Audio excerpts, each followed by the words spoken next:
back to Endurance Redefined. This morning I wrote a post around understanding whether you have a conditioning deficit, a strength deficit, both or neither one. And I haven't met anybody yet with neither one. So we'll get runners who come from out of state to our strength camp. For runners, and they've never been on an Airdyne bike before. It becomes such a cool example, such a cool tool to illustrate the point. So we'll warm them up, we'll get them warmed up, and we'll have them slowly build to their max wattage. How much watts, how many watts can they put out on this thing? And we're gonna get people who, off the get, once they're warmed up, they jump on it, and they're like,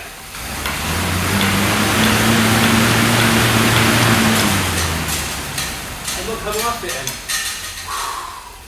they put out tons of force and power.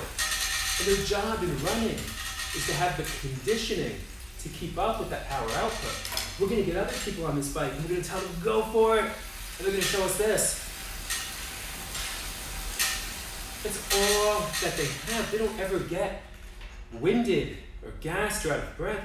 They can't exhibit force and power to actually challenge their cardiovascular and cardiorespiratory system. So we want to go deeper into the point that speed is literally the result of force production. That's what it is. There's more talk in the running community than ever about strength training for injury prevention, strength training for durability. But at the end of the day, strength training is performance. That's how or why you're fast, right?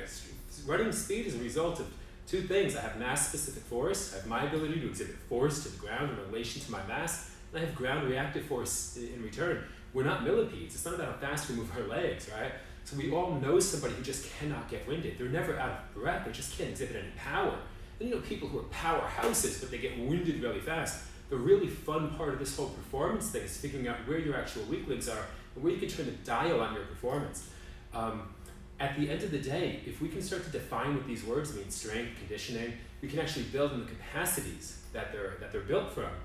One of the biggest pitfalls to not fall into is doing the thing that you're really good at because you're getting a big neural kick out of it. Meaning, if you love to run and your conditioning is at a really high level and your aerobic capacity is really high, your breathing game is on, you don't want to do the strength stuff because it doesn't give you the biggest stimulus anymore, right? It doesn't feel, you're not strong enough to get a stimulus, but you can run fast and long, and that blows you up. It gives you all the serotonin that you want. It gives you everything that you're looking for neurologically and physiologically.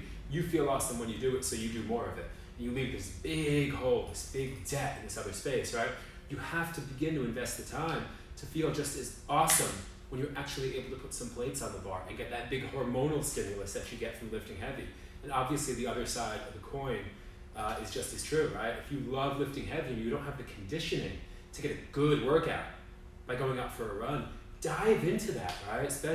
Kelly Starrett said it really well, specificity is for insects, right? So really this whole sport thing, hopefully it's a medium to staying strong in life and to an opportunity to look for our weak links because weak links break chains, right? So let's build chains that don't break.